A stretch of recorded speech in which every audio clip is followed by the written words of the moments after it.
Hello everyone, I'm Wendell Jones and welcome to this edition of our program, The Platform. And on our program we're going to talk about some cultural things today, Bahamian culture, because we have one of our young Bahamian artists on our program today, Qpid Adderley, who has been performing around our country.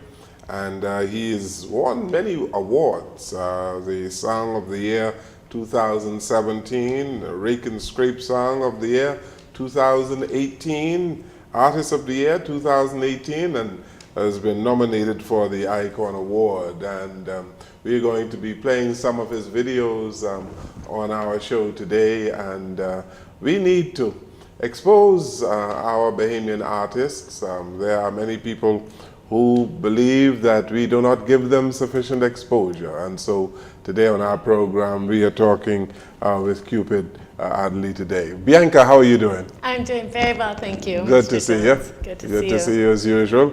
Once again, you brought me a wonderful guest. Yes, I'm very excited about this guest. Well, how did you meet Qpid? I met Qpid in the Valley Boys a long time ago, and he was performing, and the whole band was doing his song, and he was performing with the Valley Boys. I think, when was that, in 2013?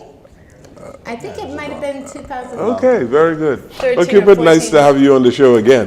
You came here some time ago, didn't you? Yes, I did. It was about a year ago or so. Yes, yeah. And I don't know what we were talking about. Of course, we were talking about Bahamian music and entertainment at the time. Talk about the Bahamian music and entertainment culture. Yes. Yeah. So, how have you been doing?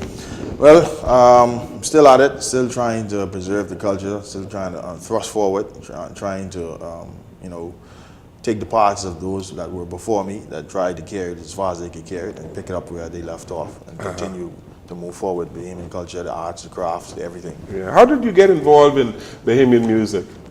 I'm a musician at heart.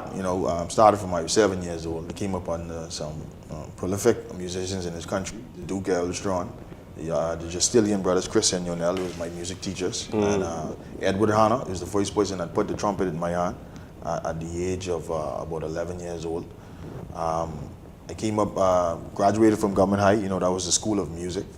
From Government High, after school, you got to go to Duke Elstrone or you can get married.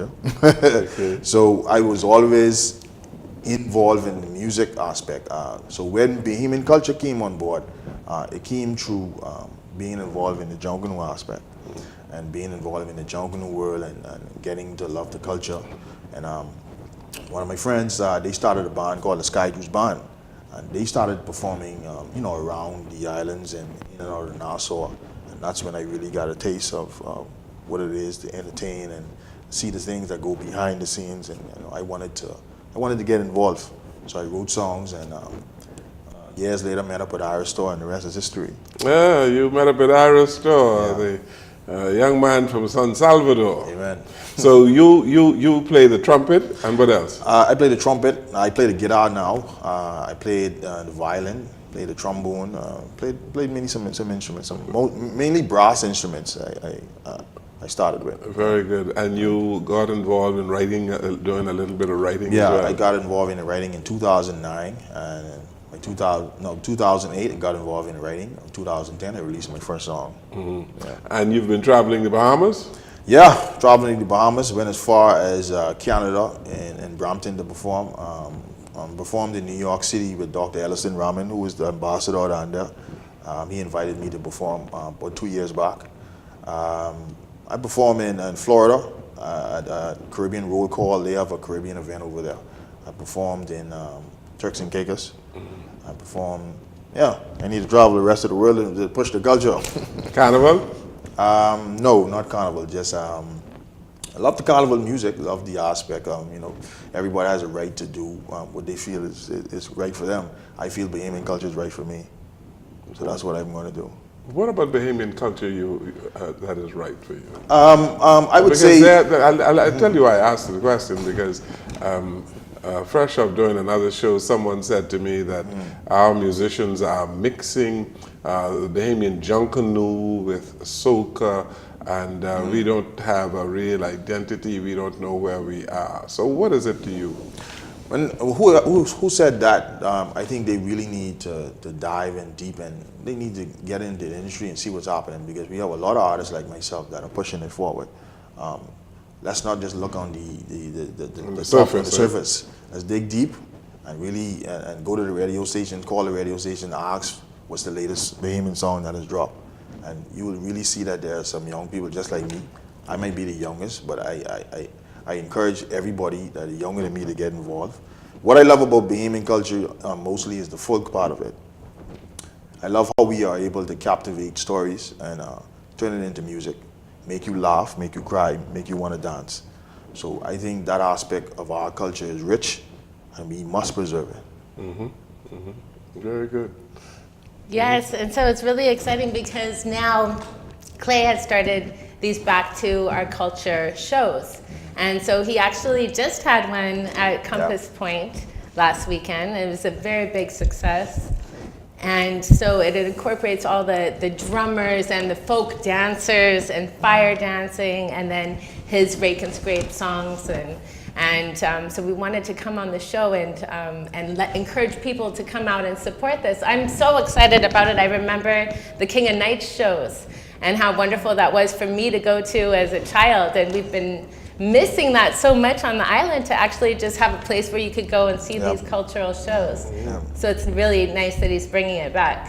So Compass Point is a new place for Bahamian entertainment, eh? Friday and Saturday you can get a little bit of entertainment there, but what I wanted to do was, I approached Philip Smith, big up Philip Smith, down at Compass Point, and I tell him the aspect of a cultural show, which is, like Bianca indicated, is missing. And maybe the cultural show Back to the King of Nights was before my time, but I've definitely read up on it, know the history of it, know the rich history of King Eric Gibson and all of that kind of stuff. And I want to bring it back. And I'm not waiting for assistance from the government or assistance from this one. I'm just trying to use the resources I have.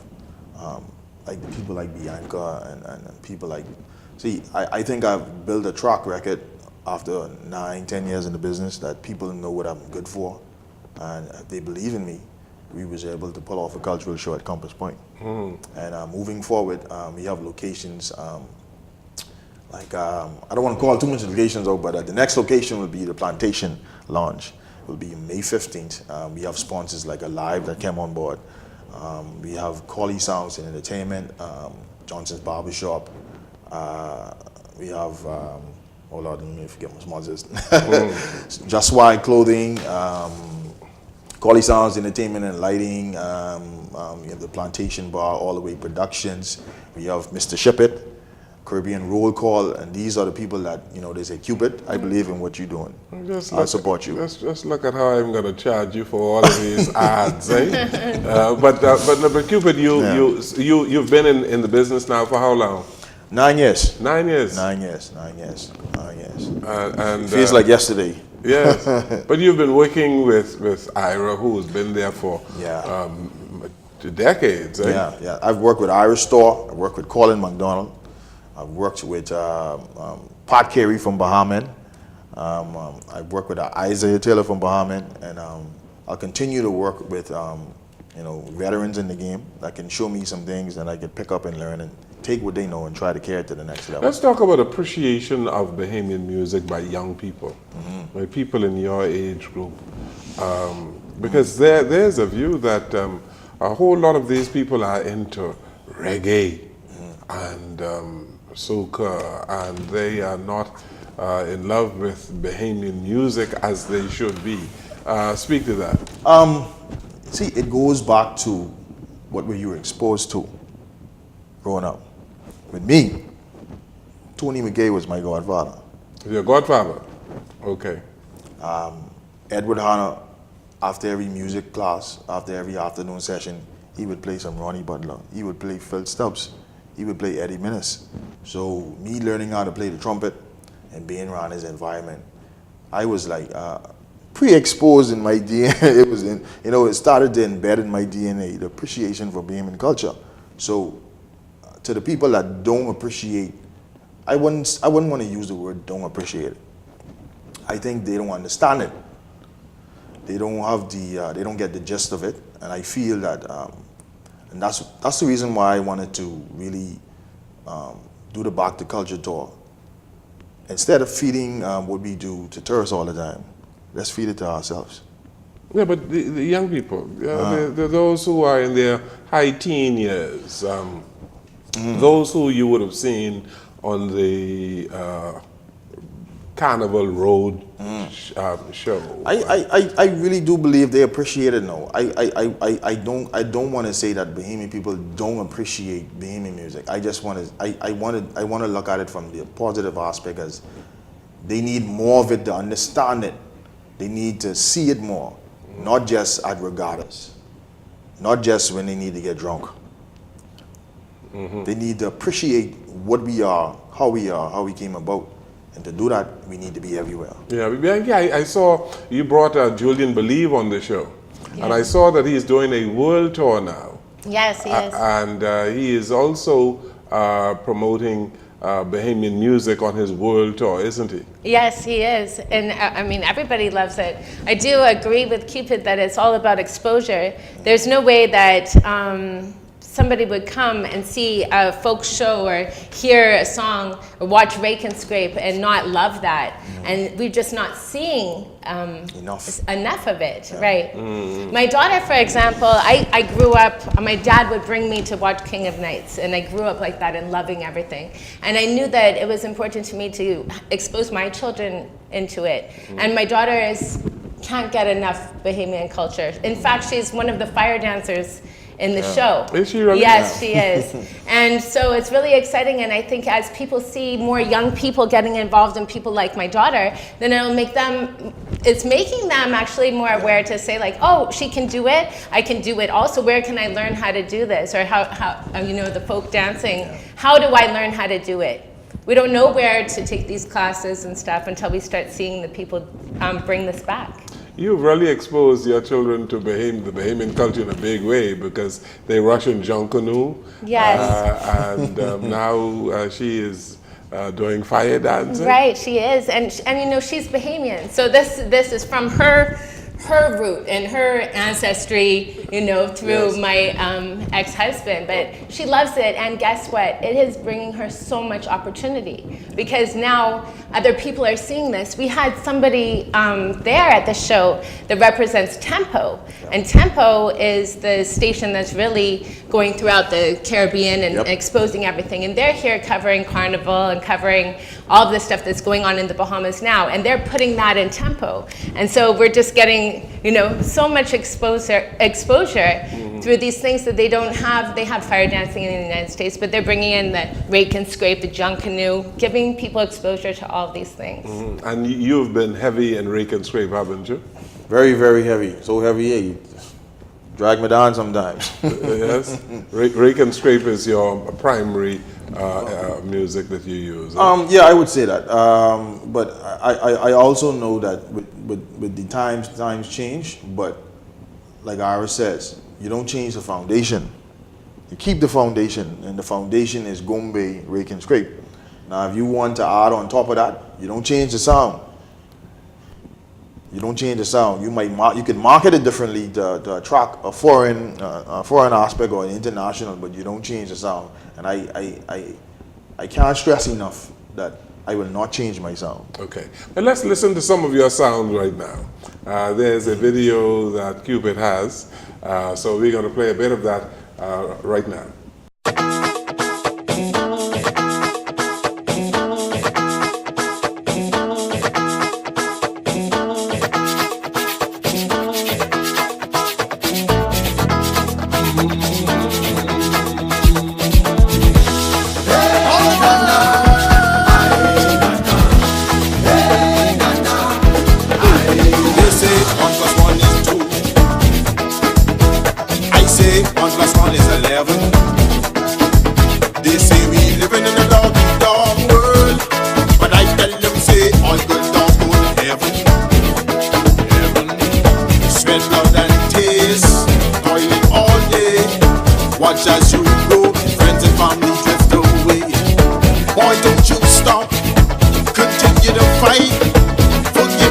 Peace and love, and everything will be alright. Say, hey.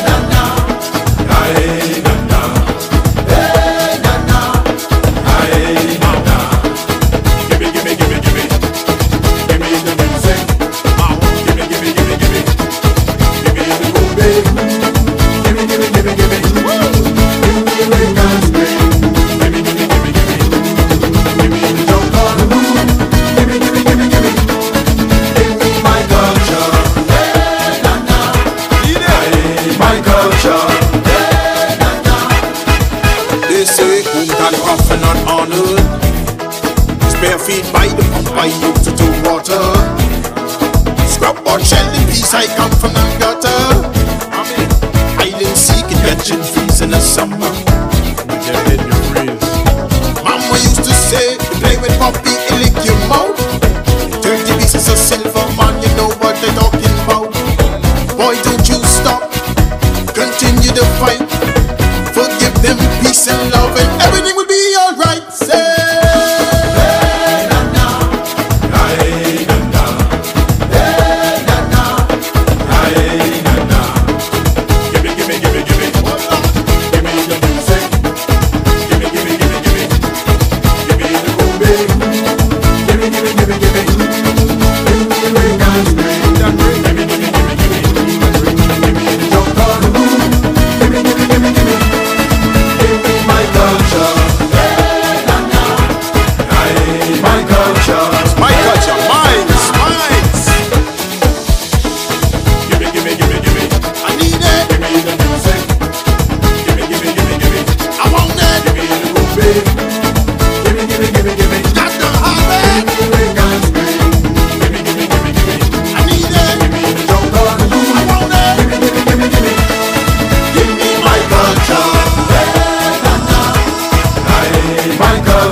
a beautiful musical video there by Qpid Adderley, and we have more of his performances, but we take this break here on our special platform program, and we'll come right back.